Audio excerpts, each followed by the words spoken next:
पशु पक्षी का दल मानव पर अधिकार नहीं कर सकता है। मानव का दल पशु पक्षी क्या सब जग पर शासन करता है।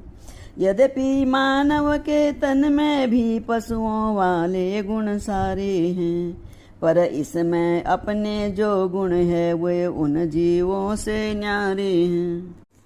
वे केवल भोग जानते हैं, जानते शयन भी विचरण भी। ये इंद्रिय जित संयम रत हो कर सकता बड़ा हित करण भी। वे हिंसा त्याग नहीं सकते, इसमें है छुपी अहिंसा भी। भोजन तक ही जीवन उनका, इसमें उपवास साधना भी।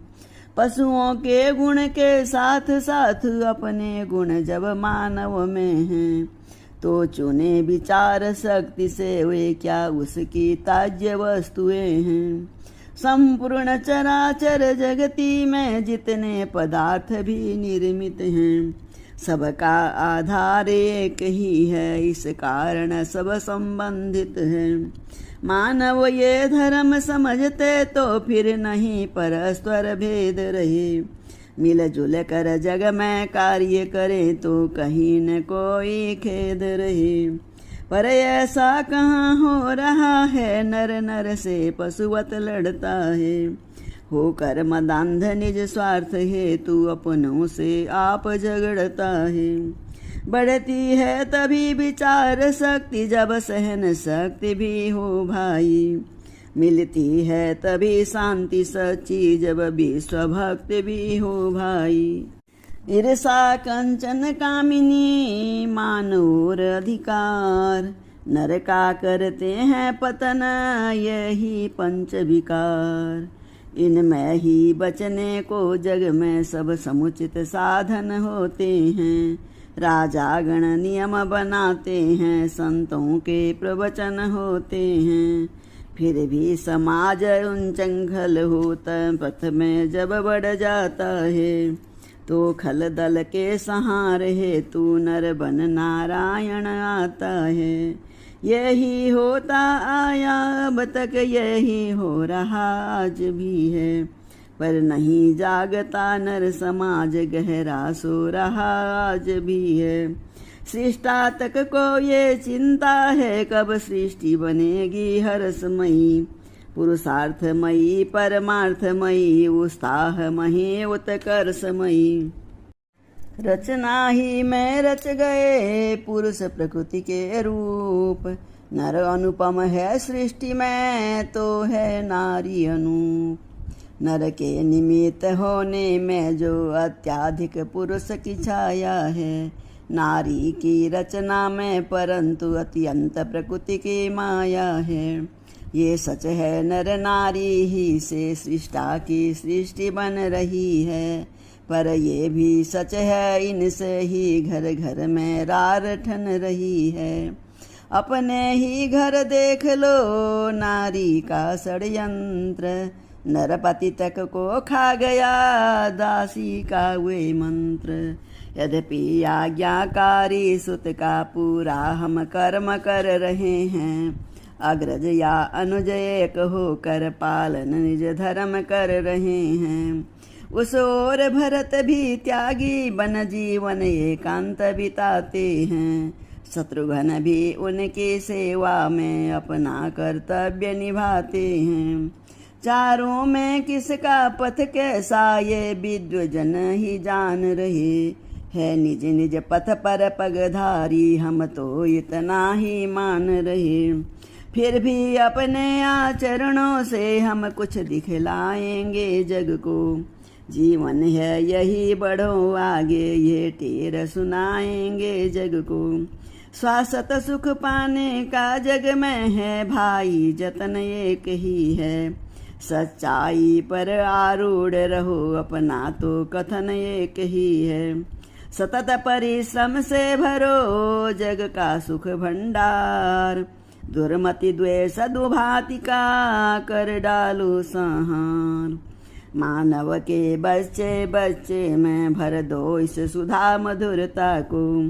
कह दो ये उनसे बार बार, पालें सब समय सत्यता को। सत को समझे चैतन्य रहे, आनंद वही जन पाता है। सच्चिदानंद के पद में भी पहले तो सत ही आता है। अतएव मनुष्यों के मनुजो सत ही पर धड़ रहना सीखो। अपना अपना छोड़ो भाई, औरों का दुख हरना सीखो। संतोषशील मर्याद सहित नैतिक बल नित्य बढ़ाओ तुम। संयम पर सदा अटल रहकर ऊंचे उठते ही जाओ तुम। निश्चय ही सिद्धि प्राप्त होगी, जय सम्मुख आन पड़ी होगी। तुम सत्य स्वरूप स्वयं भी होगे, चरणों में मोक्ष पड़ी होगी। धर्म कर्म की बात यों होती नित्य सहस, इस प्रकार आनंद में बीते 12 वर्ष। लगा 13वां बरस तब करने 13 होनी होती है अमिट, इसमें मेष नमीन। रावण की भगनी स्वरूप नखा आई उस ओर घूमने को।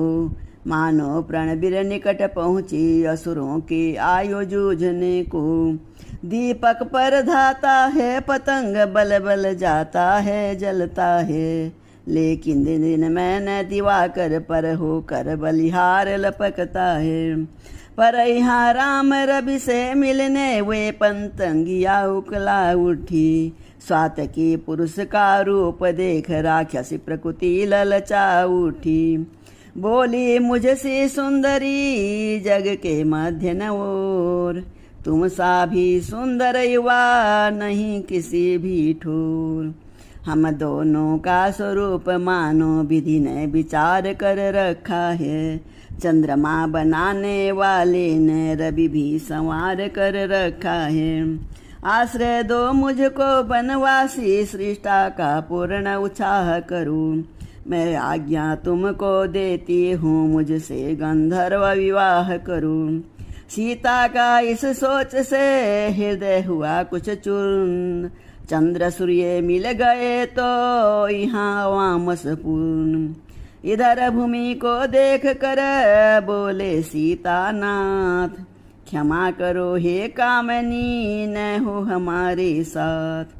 हम कुआरे नहीं विवाहित हैं, फिर एक नारी व्रत रखते हैं। अपनी को छोड़ अन्य सबको माता और बहन समझते हैं। अतएव तुम्हारी ये आज्ञा पालन कर सकते कभी नहीं। हम आर्य पुरुष हैं, आर्य धर्म खंडन कर सकते कभी नहीं। सुने पिशाचिनी ने जभी ऐसे रूखे बैन, हटी उधर से तब पड़े लक्ष्मण लाल पर नैन। लक्ष्मण से बोली मुझे देखी क्यों मंद मंद तुम हंसते हो। वे तो है ब्याहे हुए किंतु तुम कुंवारे अभी देखते हो। अच्छा तुम उनकी तरह मुझे उत्तर देना खुरखुरा नहीं। तुम बने बनो मैं बनी बनूं, ये जोड़ा भी कुछ बुरा नहीं। लक्ष्मण का तो सदा से था कुछ उग्र स्वभाव, असहनीय इनको हुआ असुरों का बर्ताव। लक्ष्मण का तो था ये उग्र स्वभाव, असहनीय इनको हुआ असुरों का बर्ताव। बोले ये बातें करने में तुझको कुछ लाज न आती है। मुख से ये कहने के पहले पापिनी क्यों मर नहीं जाती है। जीवन में हमने प्रथम बार इतनी निर्लज देखी लड़की है। दिवस आज का बड़ा अशुभ सम्मुख आई ऐसी लड़की। हे कुल कलंकिनी पिशाचिनी, यदि हुआ विवाह नहीं तेरा, तो अपने संरक्षण से कह वे कर दे ठोर कहीं तेरा। है आर्य विवाह धर्म साधन, सट्टा मत समझ हाट का ये। आनंद भोग इसका न लक्ष्य पथ है कर्तव्य घाट का ये। यदि ब्याह हो चुका है तेरा तो जा निज पति की सेवा कर, वही आराध्य देवता है उससे ही सुख की आशा कर। बेधव्य अवस्था में हो तो निज पति की बैरागिनी बन जा, कुल जाति देश की सेवा को बस सच्ची सन्यासिनी बन जा। बहनों का अपनी कर सुधार ये पथ है तेरी शुभ गति का, संसार मध्य यो दृढ़ कर दे स्मारक अपने प्रिय पति का। इस भांति व्यर्थ फिरे इधर उधर क्यों अपने लिए लजाती है, निज पिता और निज भर्ता का व्यभिचारिणी नाम डुबाती है। शिक्षा सुन बनयति की जली जल गई और, मिले शुद्ध जल को नहीं चिकने घट पर ठोर। तब सोचा उसने इससे तो गल सकती दाल नहीं अपनी, ये तो पूरा उपदेशक है बदलेगा चाल नहीं अपनी। हाँ वही श्याम मुखार बिंदु कुछ मृदुल समझ में आता है, पर उसके साथ भामिनी है इससे न मुझे अपनाता है। अतएव विकट निज रूप धार उस रमणी को खा जाऊं मैं, अपने रास्ते का वे कटंग क्षण में इस भांति मिटाऊं मैं। विकट रूप धरते हुए लगी न उसको देर, माला थी जो फूल की बनी सूल का ढेर। आई सीता के निकट जवे निज मुख फाड़, सहनन लक्ष्मण से हुई तब उसकी खिलवाड़। सुत के होते किसका साहस जो माँ को दुखित करे कोई, सेवक के सम्मुख कब संभव स्वामिनी का अहित करे कोई। हो गए सुमित्रा नंदन के उस क्षण को नेत्र लाल दोनों, तत्काल काल के शस्त्र बने क्षत्रिय के कर कराल दोनों। सोचा इसके गर्दन मरोड़ क्षण भर में चूर चूर कर दूं, लातों से और मुष्टिकों से पृथ्वी का भार दूर कर दूं। भाई का ऐसा उग्र भाव जब समझ लिया रघुराई ने, मारो मत अंग भंग कर दो संकेत किया रघुराई ने। आज्ञा श्री रघुनाथ की लखन न सकते टाल, काट लिए निश्चरी के नाक कान तत्काल। चली गई दुष्टा जभी रोती हुई अशांत, तब लक्ष्मण से उस समय बोले सीताकांत। तुम तो बदही को तत्पर थे पर मैंने यही उचित समझा, संहार नारी का अबला का इस अवसर पर अनुचित समझा। अतएव कराया अंग भंग जिससे कुरूप हो जाए वे, ऐसी अश्लील याचनाएं फिर कभी न करने पाए वे। लक्ष्मण बोले आपने पाला योधा धर्म, मार डालना भी नहीं था कुछ अनुचित कर्म। हम तो उस गुरु के चेले हैं जिसने उत्साह बढ़ाया था, बाल्यावस्था के हाथों से ताड़ का संहार कराया था। वे कहते थे जो पतिता है उसका वध करना दोष नहीं, पृथ्वी के घृणित जंतुओं का पृथ्वी से हटना दोष नहीं। हंसकर सीता ने कहा तुम सकते थे मार, किंतु तुम्हारे भ्रात हैं दया क्षमा भंडार। बामांगी का व्यंग सुन लजा गए रघुनाथ, लक्ष्मण भी कुछ हंस पड़े मुख पर रख कर हाथ। अब सुनिए जैसे बड़ी वहाँ कटीली बाढ़, चिन्या की बरसात का लगा मास आषाढ़। उस बन के कुछ समीप ही में अगणित रजनिश्चर बसते थे, ये थे शूर्पणखा के संबंधी नाते के भाई लगते थे। खरदूषण त्रिशिरा तीन वीर बरदानी और यशस्वी थे, रावण के संगी साथी थे उसके ही तुल्य साहसी थे। उनके समीप जा रोई जब वे पिशाचिनी व्याकुल होकर, वे लड़ने आए रघुबर से कुल सहित इकट्ठे कुल होकर। लड़ने को तो आ गए लड़ न सके रणबीर, नयन लड़े जब राम से हुए अशक्त शरीर।